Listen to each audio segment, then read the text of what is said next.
तमाम ही दोस्तों का मेरे चैनल पे खुश आमदीद। अनजान लड़की के पार्ट 6 में आज हम कहानी दोबारा वहाँ से स्टार्ट करेंगे। लड़की ने उनसे कहा कि इधर के हालात का सुनकर काफ़ी दुख हुआ। मैं यहाँ ज़्यादा रुकना नहीं चाहती, शाम होने से पहले चली जाऊँगी, मगर मेरे जानने वाले एक बुज़ुर्ग हैं जो काफ़ी पहुँचे हुए हैं। मैं उनसे मिलकर आप लोगों की इस मुसीबत का जिक्र करूँगी। वहाँ मौजूद लोगों ने मरे हुए अंदाज में लड़की का शुक्रिया किया। खैर, लड़की ये बोलकर उठी, मेरे पास ज़्यादा वक्त नहीं, मैं जब तक अपना विलाग बना लूँ। ये कहकर लड़की बाहर निकली तो हमजा भी पीछे आ गया। बोला, मैम आपको हेल्प चाहिए तो मैं हाजिर हूँ। यही तो लड़की चाहती थी। लड़की ने खुश दिली से कहा, हाँ क्यों नहीं, मुझे तुम्हारी हेल्प की ज़रूरत पड़ेगी। आखिर कस्बे की जगहों के बारे में भी तो जानना होगा वीडियो बनाने के लिए। लड़की ने हमजे को कार पे बिठाया और कस्बे में घूमने लगी। हमजा साथ साथ हर चीज़ का बता रहा था। फिर वो एक नदी के पास पहुंचे। यहाँ थोड़ी वीरानी थी। लड़की ने हमजा से राजदाराना लहजे में बताया, तुम्हें एक ऐसा राज बताने लगी हूँ जिससे तुम्हारी तकदीर बदल जाएगी। हमजा ने सवालिया नज़रों से लड़की को देखा। अब की बार लड़की ने सीरियस होकर बताना शुरू किया। देखो, मैं तुम्हें कुछ लिख कर दे रही हूँ, वो ऊंची आवाज़ में पढ़ना होगा।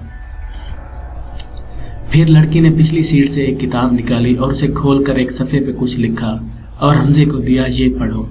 हमजा ने पढ़ा। रानीपुर में रहने वाला हर मकामी शख्स अपने बीते हुए कल को और सारे बुरे वाक़यात को ऐसे भूल जाए जैसे कुछ हुआ ही नहीं। जो मर चुके हैं उनको भी। ये सब क्या लिखा है? हमजे ने लाइन बीच में ही छोड़कर हैरानगी से लड़की की तरफ देखते हुए पूछा। इतने में काला धुआं हमजे के चेहरे पे लगा। अब ये क्या है? हमजा खौफजदा होकर बोला।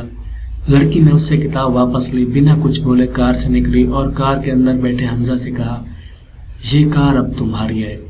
लड़की तेज तेज चलते हुए अचानक ही कहीं चली गई।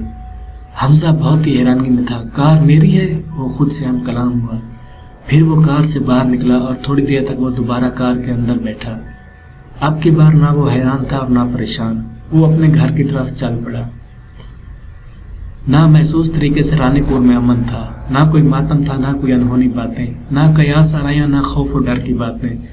लोग अपने मामूल के मुताबिक जिंदगी गुजार रहे थे। दूसरी तरफ लड़की महल में पहुंची। फरहान से बोली, आज का अमल कर लिया है?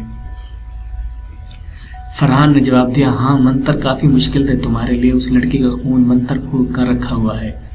लड़की जल्दी से गई और उस्मा का खून खटाखट पी गई। इतने में हर तरफ आंधी चलने लगी। तेज हवाओं से हर चीज जहां वहां उड़ने लगी। हर तरफ घुप अंधेरा छा गया। लेकिन ये सब महल के अंदर ही था, बाहर किसी को इसकी भनक भी ना थी। कुछ देर के बाद सब कुछ नॉर्मल हो चुका था। फरहान एक तरफ खड़ा लड़की से बोला, मुबारक हो आखिरकार। लड़की ने उसे चुप करने का इशारा किया और बोली, अभी तो असल गेम शुरू होगा। अब मेरी खोई हुई कुव्वतें मिल गई हैं। जिंदगी काफी बोरिंग हो गई थी, अब जरा खुलकर जिया जाए। फरहान ने याद दिलाते हुए लड़की से कहा, तुमने वादा किया था जब तुम्हें जादुई कुव्वतें वापस मिलेंगी उसके बाद तुम मुझसे शादी करोगी।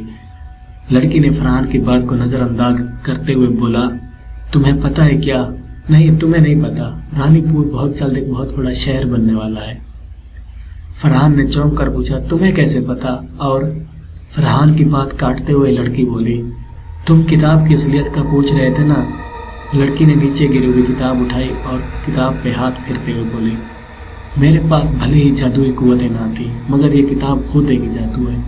फरहान ने पूछा, क्या मतलब, वो कैसे? लड़की अपनी बात को जोड़ते हुए बोली, इस किताब से जो मांगा जाए वो मिल जाता है। नामुमकिन को मुमकिन बना देती है। कुछ भी मांगो वही मिलेगा। फरहान ने चौंक कर लड़की को देखा और बोला, तो अपनी जादुई ताकतें इससे क्यों ना मांग लें? बेकार में इतनी मेहनत करवाई।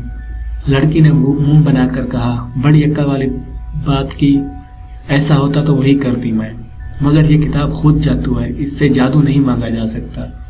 जिसने भी ये गलती की वो खुद इस किताब के अंदर कैद हो गया। फरहान हैरानगी से सुन रहा था। अच्छा, तो ये बात है।